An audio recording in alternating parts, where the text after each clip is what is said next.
Bienvenidos, episodio 19 de este 2024 de Cultura Política. Supongo que no me extrañaron porque dejé una bella representación en mi ausencia estas 3 semanas, pero lamentablemente estoy de vuelta y realmente que me hacía bastante falta. Vamos a retomar los rituales. Ustedes saben que siempre empezamos con una frase. Y la frase de hoy, obviamente hablamos de elecciones, pues estamos 2 días después de la alegría de algunos y la tristeza de muchos. Las repetidas elecciones son esenciales en los sistemas populares, porque nada es tan peligroso como dejar permanecer el poder largo tiempo en un mismo ciudadano. Simón Bolívar. Me acompaña mi nueva compañera Nicole Rodríguez Lugo. ¿Cómo estás? Bien, de verdad que sí, un inmenso placer. Y bueno, yo traté de esos días en tu ausencia, obviamente hacerlo lo mejor posible, pero de verdad que me encantó y también toda la receptividad de ese público de Cultura Política Podcast. Y aquí continuamos, señores. Ahora estamos Bueno, con el Nicole, equipo yo completo. quiero públicamente felicitarte Sí, porque realmente llenaste las expectativas. gracias.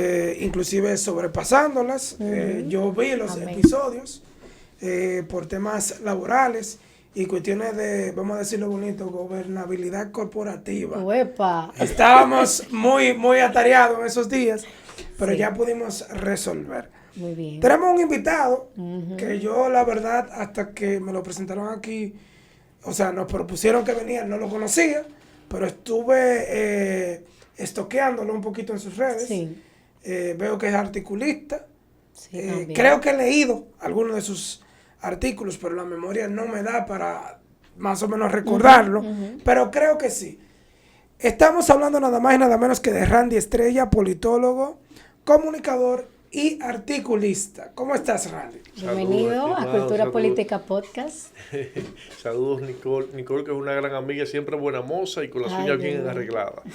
Bueno, Tratando. eso me decía Nicole, con la cámara apagada, y me voy a atrever a decirlo, Ajá. porque realmente yo quedé sorprendido. Ella me dijo que si ella hace participación en 3 programas, Sí. ella utiliza 3 ropas diferentes. También, Y claro, yo le digo claro. que yo paso la semana entera con 6 camisas. Bueno, yo, Pero esos son gajes del oficio, realmente. Ustedes saben cómo es este asunto. Pero Señores, gracias. elecciones Sí. presidenciales y congresuales 2024. Es el tema que tenemos hoy, por eso hemos invitado a Randy. Randy, Ujú. queremos escuchar primero un poquito de ti. Cuéntanos si tú eres político como yo o eres político partidista, porque yo soy político pero no soy partidista. He sido víctima de que estoy inscrito en todos los partidos porque parece que mi cédula anda rodando mucho. Pero queremos escuchar un poquito a qué Ay. te dedicas, qué haces. yo soy politólogo de profesión, Ujú. pero al mismo tiempo soy político. O sea, Sí. ejerzo la política partidaria Ok. a través del Partido Revolucionario Moderno, ¿Está nombrado? del cual soy secretario de Cooperación Internacional y Asuntos Migratorios del Comité Provincial de Santiago. Y bueno, actualmente soy miembro del Consejo Directivo de Corazán. Ok, ok. Ujú. Tú estás ahí con este gerente Burgos, ¿cómo es? Sí, Andrés Sí, Burgos. Andrés Andrés Burgos. Burgo, que es el director general de la Ujú. institución. Ujú. Ok, ¿Qué tal la excelente. experiencia ahí en tus funciones? Ya llevas un buen tiempo en la parte del consejo. ¿Qué le puedes decir a la población en ese sentido, en base a la experiencia que has tenido en una que es una de las principales instituciones de Santiago? Bueno, lo primero que cuando llegamos ahí, ese consejo encontró un gran reto y fue un déficit de 45 millones de galones diarios, lo cual impactaba directamente en la eficiencia del servicio.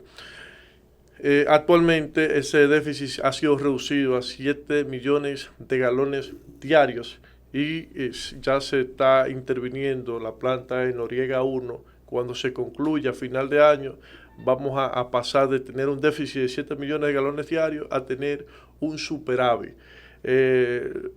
Por primera vez desde principio del siglo XXI cuando se hizo la Santiago Central, Cibao Central, perdón, donde se hicieron los acueductos de Noriega, y en ese momento teníamos agua suficiente para abastecer a toda la ciudad de Santiago.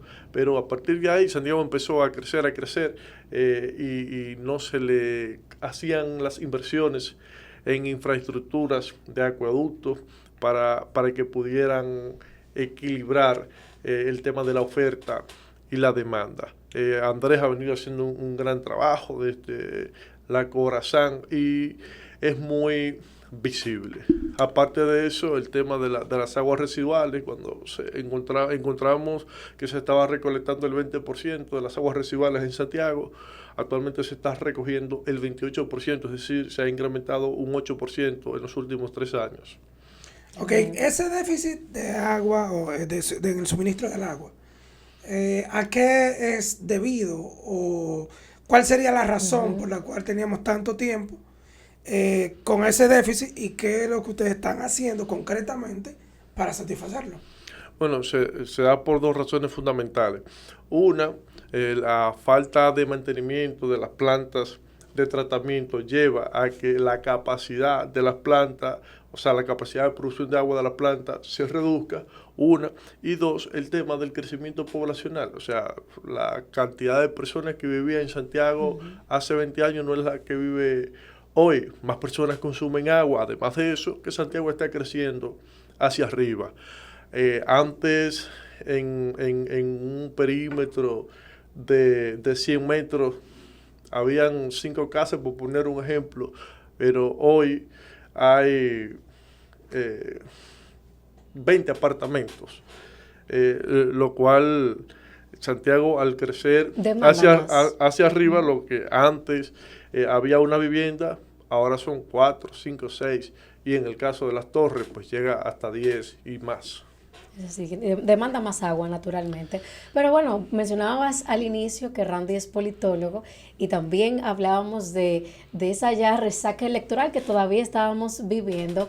Y bueno, tenemos ya a Luis Abinader como presidente, reelecto de la República Dominicana. Y me mueve a preguntarte el hecho de cuáles son esos retos que tiene Luis Abinader en este periodo, en este nuevo cuatrenio. Bueno, lo primero es lo que el presidente ha mencionado en ese discurso, dando las gracias al pueblo dominicano por elegirle nueva vez como presidente de la República, y es el tema de la reforma constitucional que él menciona. El presidente dice que se va a abocar a una reforma constitucional. Tigre el presidente, sí, porque no mencionó la reforma fiscal en ese momento. No, pero la vio. Él la vio porque, o sea, no sé qué opinión te sugiere, Randy, pero yo entiendo que la reforma, aunque dentro de la reforma constitucional él se habilite o no, que es una posibilidad, yo sé que públicamente el presidente dijo que no va a ser candidato, pero yo creo que eso fue muy prematuro. No, el presidente dijo que no va a ser candidato. Exacto. O sea, él lo dejó claro. Pero además de eso, antes de las elecciones, el presidente había dicho que va a reunir a todos los futuros aspirantes del Partido Revolucionario Moderno que van a aspirar a la presidencia de la República. Se va a sentar con ellos y pondrá reglas claras de juego de cara al proceso interno del año 2027. Y escuché que por ahí que el presidente pronto estaría ya convocando a esos aspirantes futuros del Partido Revolucionario Moderno, lo cual es una evidencia clara de que el presidente no tiene intenciones de regresar por el momento a la presidencia, de regresar la Constitución se lo prohíbe, y la reforma constitucional que se va a proponer, que es una reforma integral donde se tocarán varios temas fundamentales para la República Dominicana, se concentrará básicamente en el tema judicial, tanto el tema del Procurador General Independiente como el tema del Consejo Nacional de la Magistratura. Bueno, lo que pasa es que yo creo que Abinader ha hablado sobre el tema de la reforma constitucional y él ha dicho que a eso hay que ponerle un candado. Claro, Lo que eso, pasa es eso que mismo lo que mencionaba. pasa es que yo creo que él lo ha dicho si el candado es abierto o cerrado. Sí. Entonces, ¿qué pasa, Randy? Yo te hago la pregunta porque no es la primera vez que un candidato, que un presidente dice que no va y después la cosa cambia. Yo entiendo que todo el que pasa por el poder tiene la tentación de que allá los ministros comiencen a decirle, pero usted lo está haciendo bien, presidente. Claro. Presidente, pero usted todo el mundo lo quiere. Su partido. Entonces, yo creo que es muy a priori para él hacer esa declaración. Él se arriesgó y la hizo. Ahí tenemos el internet, que el internet no se le escapa nada. Yo creo que hay que darle el beneficio de la duda, porque él ha hablado de candado, pero yo entiendo que no ha sido totalmente claro. No, lo que sucede es que cuando el presidente también, ahora, para él ser candidato, él dijo en su primer periodo que no iba a volver a ser presidente. Creo que por eso quizás se tomó el momentum para decir que ya no va a volver a ser candidato, porque en un momento dijo que no volvería a ser y fue precisamente por lo que dices, porque la gente le pedía supuesta y alegadamente 4 años más. Y actualmente la Constitución se lo prohíbe. Lo que habla es de ponerle como más fuerza y robustecer esa parte. El presidente en un momento habló del tema. Fue por allá, por el año 2014, cuando la reelección presidencial estaba prohibida en la Constitución. Es decir, en ese momento, si me hubieran hecho la pregunta a mí, yo posiblemente hubiera respondido lo mismo que respondió el presidente de la República y cualquiera de nosotros, porque estaba prohibido. El presidente, cuando gana la presidencia en el año 2020, la Constitución le permitía una reelección presidencial, lo que no le permite más allá del año 2028. El presidente, yo le quiero dar el beneficio de la duda, porque hasta este momento ha sido coherente con lo que ha dicho. Habló de que teníamos que tener un ministerio público independiente y que iban a colocar personas ahí que no estaban vinculadas al partido, sino a la justicia histórica en la República Dominicana y a la sociedad civil. Colocó ahí a Miriam Germán, que se va Miriam ahora. Sí, se va Miriam, según lo que expresó. Colocó a Camacho. Tiene que ser de vacaciones, Miriam. Que ella ha pasado mucho trabajo. Colocó a Jenny Berenice, 3 figuras que ninguna están vinculadas ni a Luis Abinader, ni al Partido Revolucionario Moderno, ni al PRD. O sea, no están vinculadas bueno, a ese ese es uno partido. De los discursos del presidente. Habló del tema de la Junta Central Electoral y colocan como presidente ahí el Senado a Román Jaques. Román Jaques nunca ha estado vinculado al PRM. Todo lo contrario, estuvo más vinculado en un momento a Leonel Fernández, pero el trabajo que hizo en el Tribunal Superior Electoral fue magnífico. Y bueno, ya ustedes vieron. Son buenos amigos, Leonel. Ya ustedes vieron el trabajo que hizo Román Jaques y ese pleno de la Junta Central Electoral en la Junta Central Electoral. La tremenda organización que tuvo ese proceso, un proceso muy transparente, donde la policía electoral por primera vez jugó un papel determinante en el orden, en el orden y el no permitir que en los perímetros de los centros de votación se llevaran a cabo las malas prácticas de compra de votos, de compra de células y de propaganda política el día de las elecciones. Bueno, mencionamos el primer reto. El primer reto de Abinader es la reforma constitucional. Sí, definitivamente. Yo digo que la reforma fiscal también viene de esa parte. Por ahí anda un borrón o una propuesta que yo espero, Randy, que si tú hablas con Abinader le diga que no haga esa propuesta, porque realmente la propuesta está muy fuerte. Se habla inclusive hasta de quitarle sección a los sectores zona franca. Yo creo que eso puede ser una bola para ver cómo la gente opina. Pero que ha tenido críticas ese borrón. Sí, ha tenido críticas. Precisamente y yo creo, por eso no ha continuado. Que lo lanzaron para eso, para que la gente lo critique, a ver por dónde qué está la temperatura, que es un método también. Otro reto que yo también creo que tiene el presidente Luis Abinader es saber proporcionarle al territorio nacional más equidad en la inversión pública a nivel nacional. ¿A qué me refiero? Por ejemplo, estamos claros que hay territorios que tienen necesidades diferentes una de otra, pero si una ciudad te está aportando a ti, tú estás recaudando más, esa ciudad debe de recibir más. Naturalmente. ¿Qué pasa? Eso no es un problema de Luis, es un problema que históricamente ha ocurrido, pero yo pienso que la República Dominicana no es solo Santiago y la capital. No sé si me doy a entender. Totalmente. Entonces, yo creo que hay que diseñar como un plan estratégico y que ese plan se le pueda dar continuidad en el tiempo en los gobiernos, que no ha hecho falta. Eso impregnaría un magnífico punto en el legado del Luis Abinader. Mira, eso que tú planteas es correcto, pero recordemos que Santiago aporta el 18% al Producto Interno Bruto de la República Dominicana. Ahora, van a aportar en esa misma medida, o sea, van a invertir en políticas públicas en esa misma medida en Santiago. No necesariamente. Yo pienso que por mucho tiempo, claro, en Santiago no se devolvió lo que Santiago aportaba al PIB, y eso llevó a que Santiago empezara a quedarse atrás en materia de infraestructura.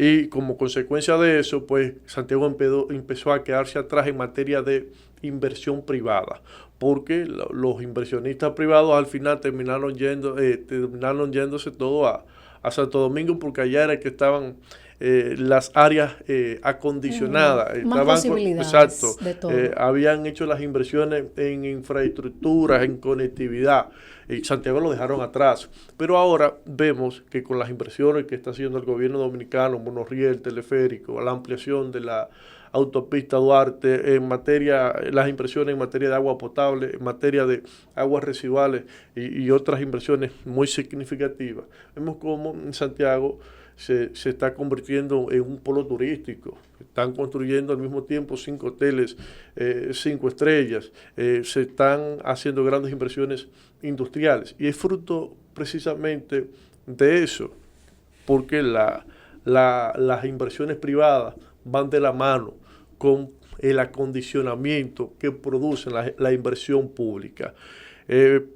Pero lo que planteas es correcto, porque hay otras provincias como La Vega, San Francisco de por lo Macorís. menos, o vamos a ponerte una que no produce mucho actualmente, que es Pedernales.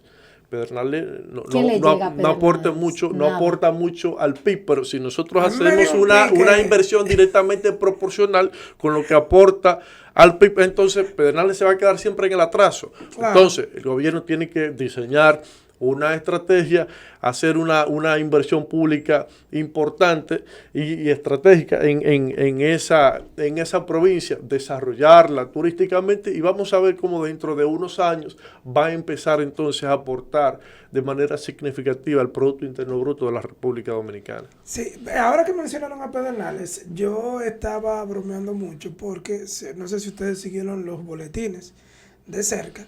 Pedernales fue la última provincia en iniciar su conteo senatorial. Y eran 23,000 votos. O sea, para que cuadren un poquito, en el primer boletín, Pedernales no había emitido nada. Sí. Y ya, por ejemplo, Santo Domingo y Santiago iban sobrepasando los 50,000 votos.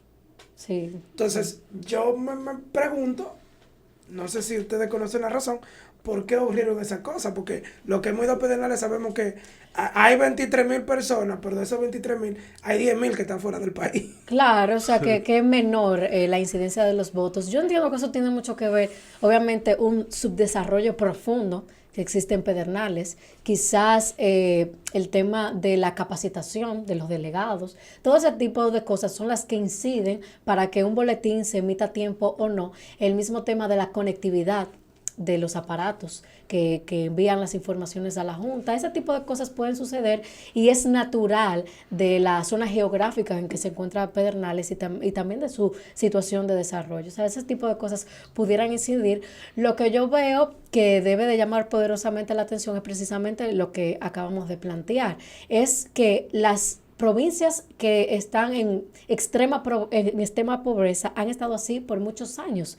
y solo se ha suscribido el plan de gobierno a las provincias grandes, que quizás es verdad, son las que más aportan al PIB. Sin embargo, eso lo que nos va a permanecer a nosotros gran parte del tiempo vamos a desarrollar una parte y potencializar una parte, y las demás, como mencionaba otras provincias del Cibao, ustedes también, La Vega, San Francisco, también produce y genera muchas cosas. San Francisco necesita y se han que olvidado se le haga de esa eso. circunvalación Exacto. que tanto hace falta. Y se le olvida. Que creo que la trocha está ahí abierta, y no me equivoco, que es la que hace que tú salgas a donde hay como un puesto de policía ya cuando tú vas camino a Arenoso. Eso tienen que hacerlo. Entonces, vamos ahora hablemos un poquito del domingo, porque Vamos siento a como que, aterrizar, sí, porque exacto. si nos Una llevamos de pregunta eso. para Randy. ¿Y qué pasó con el 70% de Abinader? A mí me gusta mucho que hablan de otras cosas que no sea solamente Política. Y elecciones. Me gusta, me encanta hablar de desarrollo, de economía, porque normalmente los medios de comunicación como que se concentran tanto en el día a día de las elecciones, de los procesos electorales, de los candidatos, que al final dejamos de tocar temas de mucho más trascendentales. Más trascendental y más importante y de más impacto para la sociedad dominicana. Bueno, me mencionabas el tema de la... ¿Qué pasó con el 70? Porque supuestamente, ¿cómo era? Abinader estaba aquí. Sí, no, y no. nosotros Esa consigna yo me la aprendí de memoria, porque estuvo muy buena, sobre todo también. No. ¿Cómo es? Abinader está arriba y nosotros bajititos. bajitico. ¿Qué pasó? Tú mencionabas al principio, al principio no era fuera de cámara, que la boca es la mitad del pleito. Y bueno, estamos en una guerra. Estaban vendiéndose. Estamos en una guerra y la moral es importante para que el ejército tuyo pues esté muy, muy animado, tenga mucha energía y salga a pelear con todo. Y el PRM lo hizo muy bien. El PRM vendió la idea de que estaba muy arriba, de que era imposible ganarle, desmoralizó a la oposición dominicana y bueno, el día de las elecciones ganó de forma muy fácil, tanto así que en la República Dominicana no se hizo campaña electoral, no se hizo ese proselitismo típico que nosotros estamos acostumbrados a ver. Sí, hubo ausencia de eso. Fue inexistente, fue inexistente. Yo no estoy totalmente de acuerdo contigo, porque la bronca que utilizó el presidente, tenemos que verle la milla, esa guagua que él andaba. Y ahí yo te digo si se hizo campaña o no. Porque yo vi muchos movimientos. Bueno, del hubo presidente. movimiento. Un miércoles, un jueves, en tal sitio. No, el presidente se circunscribió a hacer campaña los fines de semana. Y fue ya en la parte final. Fue en la parte final de la campaña electoral. En las elecciones de febrero, el presidente salió a hacer campaña como el 20 de enero. 20 de enero empezó a hacer algunas caravanas con los candidatos alcaldes. Y para la campaña de mayo, el presidente salió un mes, 21 días aproximadamente, a hacer campaña, a hacer caravanas. Entonces, eso no es lo típico en la República Dominicana. Lo típico es que 5 o 6 meses antes de las elecciones se estén haciendo multitudinarias caravanas, encuentros abiertos, cerrados. Una nueva ley de partido que circunscribe la actividad política un poquito más. Bueno, pero lo que pasa es que de parte de la oposición, nosotros vimos cómo se estuvo en una campaña permanente. Abel Martínez y Leonel Fernández desde el año 2022. Desde el año 2021 estaban haciendo campaña. Bueno, Leonel estaba haciendo campaña desde el día 1 que perdió en el 2020. Leonel tiene haciendo campaña desde el 2016. Si a eso va. Sí, exacto. Pero se notó la diferencia y al final del tramo, pues se notó esa pasividad típica en el proceso electoral de la República Dominicana y fue precisamente por eso, porque todo estaba definido. Ahora 3 días antes de las elecciones hablaba con algunos amigos peledeístas de la Fuerza del Pueblo, del PRM, todos coincidían en que aquí no se iba a definir nada porque todo estaba definido. Pero también, no solamente el presidente no pudo conseguir el 70%, sino también la mayoría de los senadores. Solo 5 senadores creo que pudieron obtener. Cuatro. 28 sacó el PRM y son Exacto. 32. Sí, Quedaron pero cuatro. digo que 4 29. consiguieron el 70%. 29. Exactamente. O sea, Que 4, perdón si te entendí como lo que 5 dices. senadores de los que sacó el Ganaron con PRM. un 70%. Exactamente. Ok, ahí está el de San Francisco. Ahí está El de María Trinidad apellido Sánchez. Yep, ese. María Trinidad Sánchez. Ese es. ¿Cuál más ganó un 70%? Aquí en Santiago sacó 60%. Sí, Rivera. 62%. María Trinidad sacó. Sánchez, Sánchez Sacó Ramírez, Daniel. Montecristi y Hermanas Mirabal. 5 tan solo O sea, en todo el territorio lo que nacional. pasa es que sacar 70% no es un maíz, ni siquiera sacar 60% es fácil. Un 50%. Sí, pero Luis tenía la capacidad. Yo siento que el Sí, PRM mira, se acomodó. no, porque en esta le voy a coyuntura... le voy a explicar qué Randy, Donde el pasó. PRM está de moda. Randy, hay una coyuntura, y tú lo sabes que es así. A Leonel no lo quieren porque estamos altos, Leonel. A Abel lo estaban viendo como sin experiencia, como que estaba un poquito improvisado.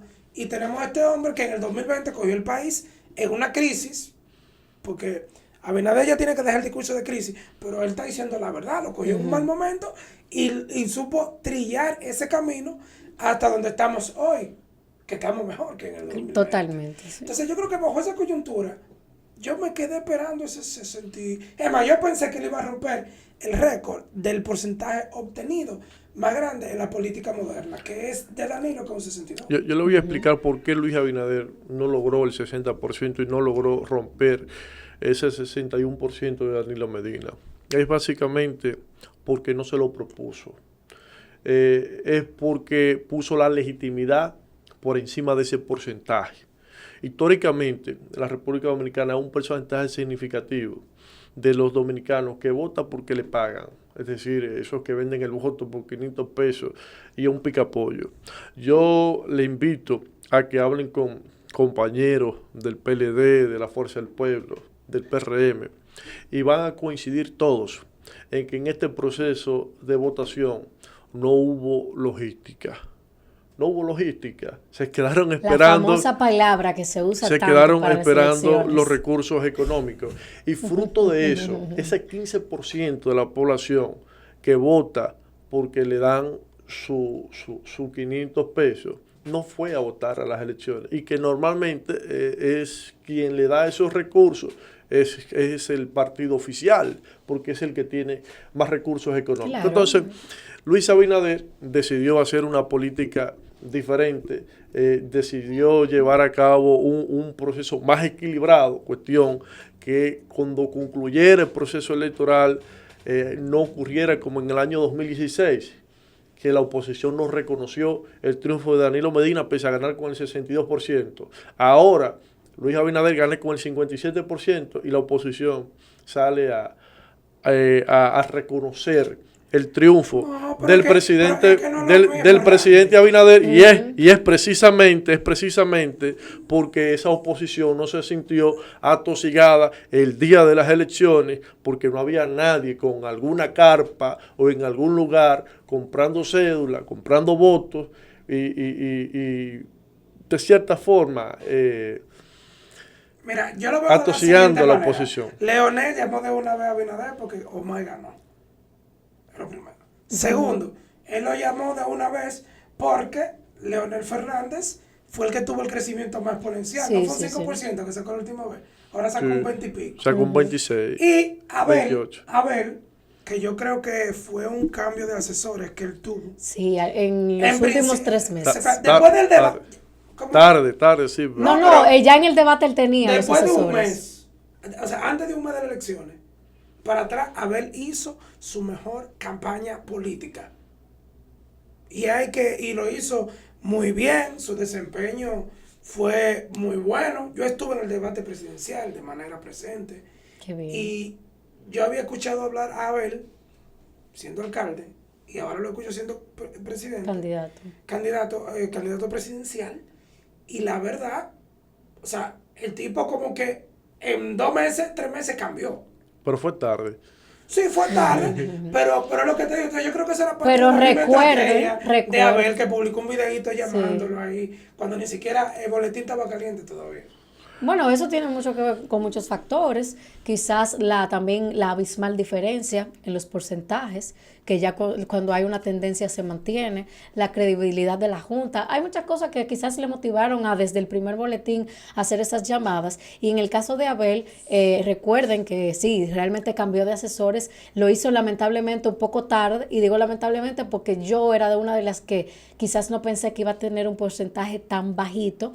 Recuerden también que al inicio de la campaña de Abel él tuvo problemas con los asesores que tenía en principio, que hubo también una coyuntura, una disyuntiva, y eso también le restó mucho a lo interno del partido. O sea, quizás dentro del partido Abel no pudo nunca, vamos a decir, prender, porque tuvo conflictos, desde antes incluso desde ser candidato. Que algo importante que quiero destacar es el tema de que Abel Martínez fue el punto negativo de la campaña del Partido de la Liberación Dominicana. Todo lo malo que le ocurrió al Partido de la Liberación Dominicana es culpa de Abel Martínez. ¿Y por qué digo esto? Bueno, Abel saca como candidato presidencial un 10%, pero cuando nosotros vemos las elecciones municipales, el Partido de la Liberación Dominicana saca un 24%. Cuando nosotros vemos las elecciones senatoriales, el PLD saca un 18%, al igual que las elecciones de diputados. Entonces nosotros nos preguntamos, ¿por qué el PLD saca un porcentaje tan alto en las elecciones municipales y congresuales, pero en las presidenciales saca un 10%? ¿Por qué en las elecciones congresuales y municipales el PLD o está por encima de la Fuerza del Pueblo o está empate con la Fuerza del Pueblo, pero en las elecciones presidenciales pues quedamos por debajo, un 16 puntos por debajo de la Fuerza del Pueblo? 16, porque la Fuerza del Pueblo como partido saca un 26%, y el PLD un 10%. Entonces, la diferencia fue Abel Martínez, claro. Por otro lado, también la diferencia en términos positivos para la Fuerza del Pueblo fue Leonel Fernández. Y ahí está un punto importante de qué le depara a la Fuerza del Pueblo de cara al futuro. ¿Será Omar Fernández el candidato o será nueva vez Leonel Fernández? Es una pregunta interesante porque quien marcó la diferencia en términos positivos para ese partido fue Leonel Fernández, no fue otra figura. Bueno, yo creo que Balaguer quiere hacer el back-to-back que hizo Balaguer. Nadie sabe que Balaguer hizo, bueno, seguro lo sabes porque tú eres politólogo, yo apenas soy un aficionado. Balaguer gana, creo que gana en una coyuntura que estábamos saliendo del trujillismo, gobierna, lo sacan, pierde 3 elecciones y gana varias elecciones sucesivas después de ahí. Entonces yo creo y entiendo, y me atrevería a apostar hoy temprano, de que Leonel Fernández es muy probable que repita en el 2028.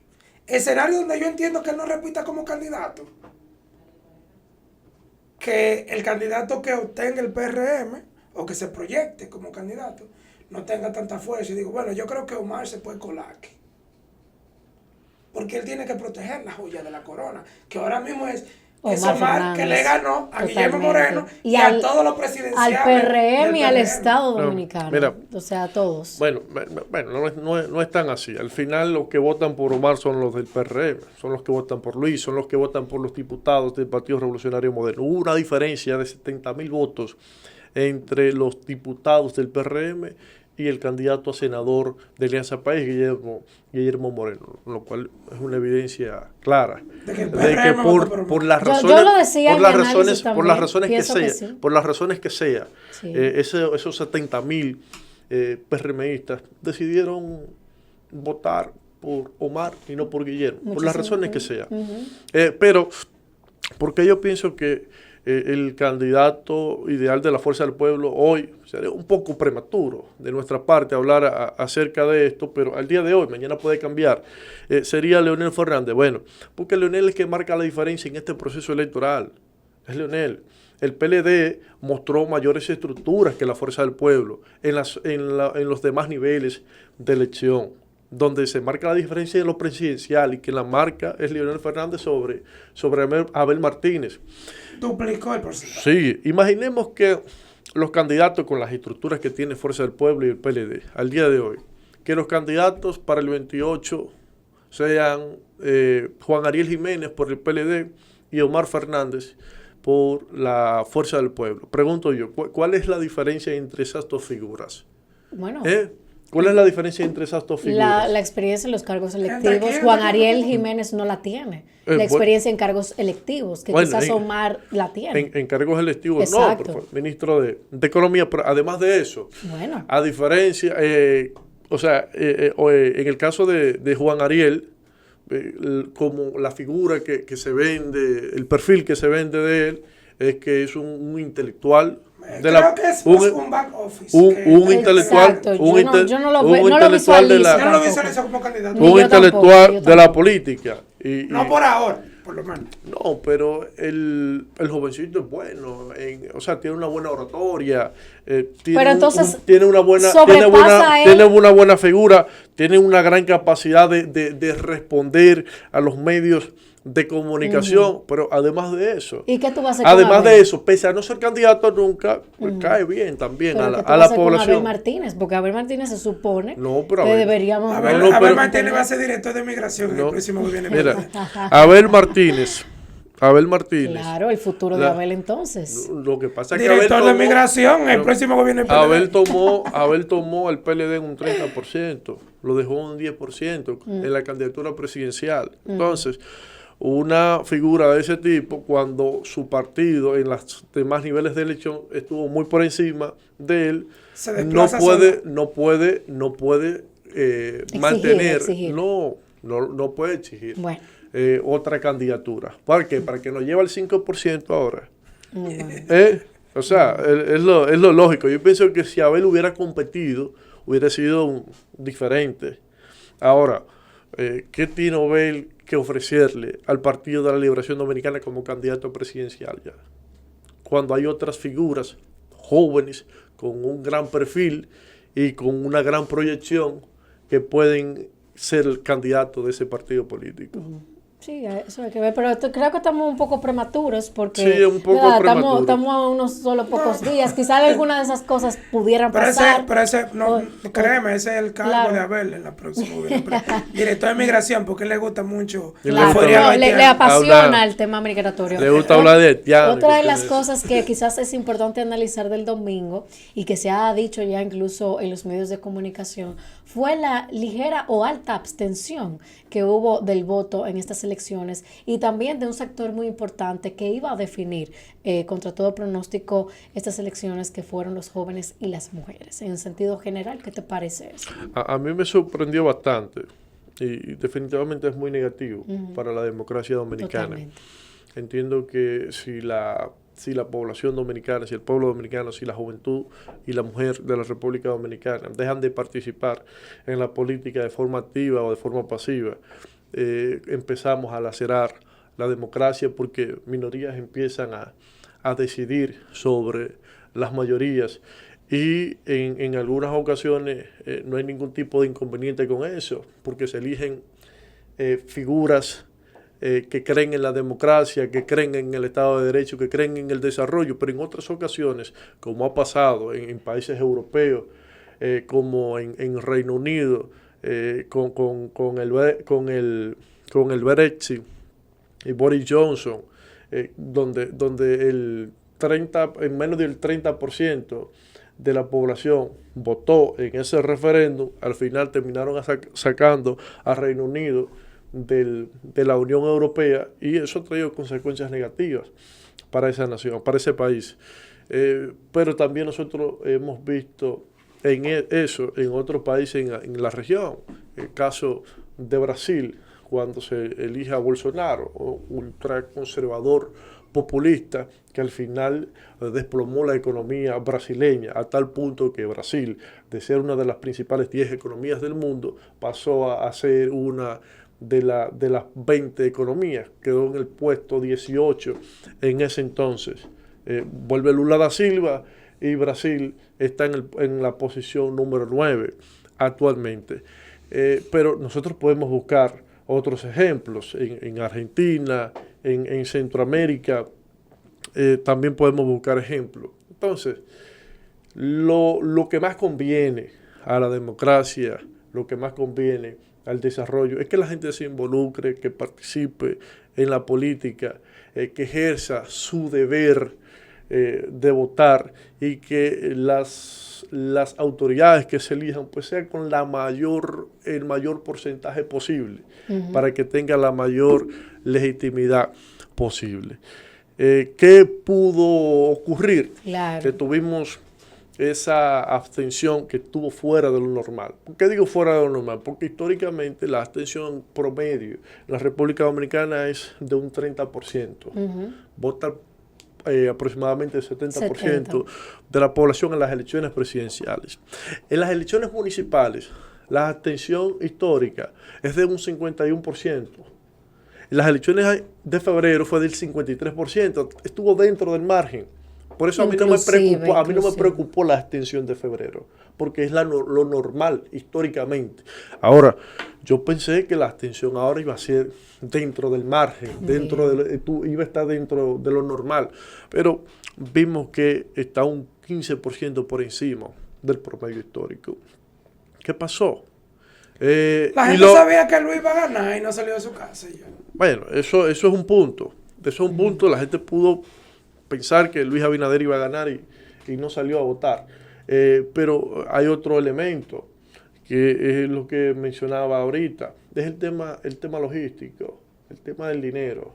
Hubo poco dinero en la calle en estas elecciones y eso pudo incidir en que hubiera una mayor tasa de abstención en las elecciones. Por un lado, positivo, porque los candidatos compiten en mayor igualdad de condiciones, pero al mismo tiempo es negativo porque desnuda una realidad triste de la República Dominicana, y es que más de un 10% de la población todavía vota porque le den 500 pesos. O sea, el clientelismo político se ha apoderado entonces del electorado de la República Dominicana.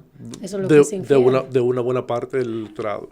Bueno. También sería bueno ver, ya que se habla aquí de una elección que viene matizada por estructuras diferentes, como la zona de los diputados, los senadores, ver el porcentaje de abstención por provincia.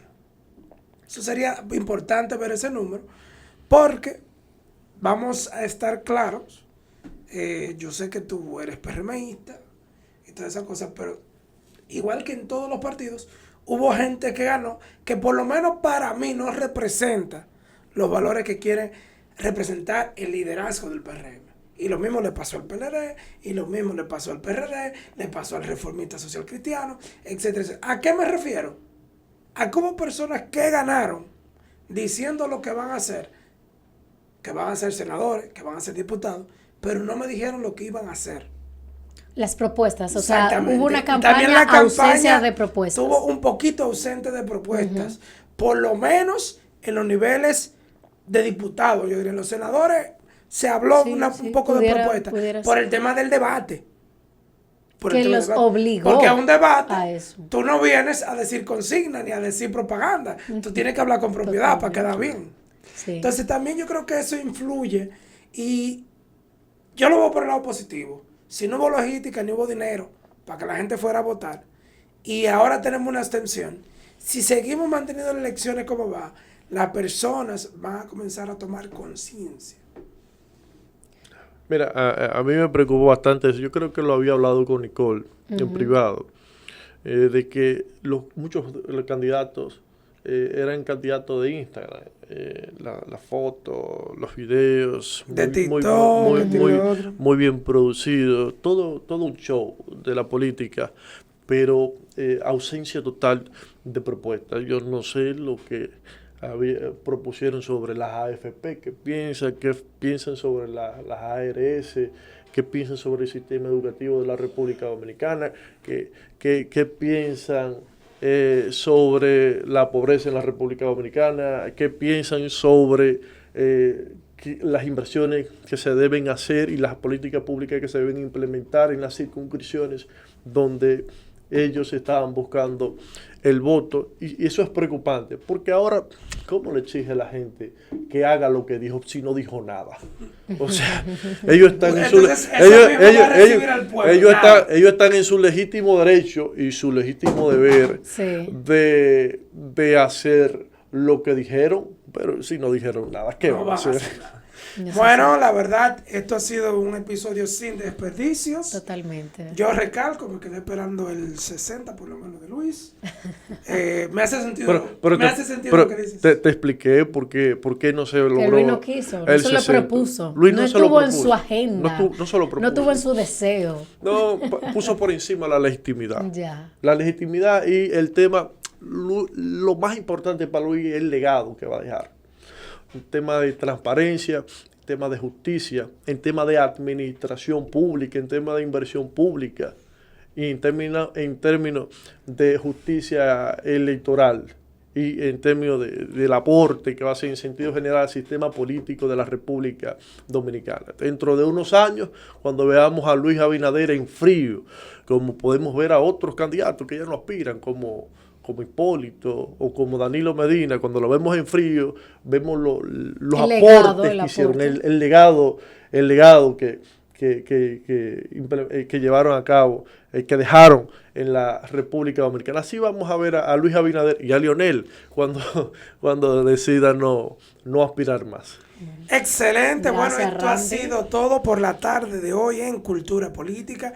Recuerden que la campaña pasó, pero el podcast continúa y vamos a seguir hablando de temas interesantes y llevándole a ustedes lo que usted necesita para convertirse en un buen ciudadano. Es así. Porque el buen ciudadano debe de ser político.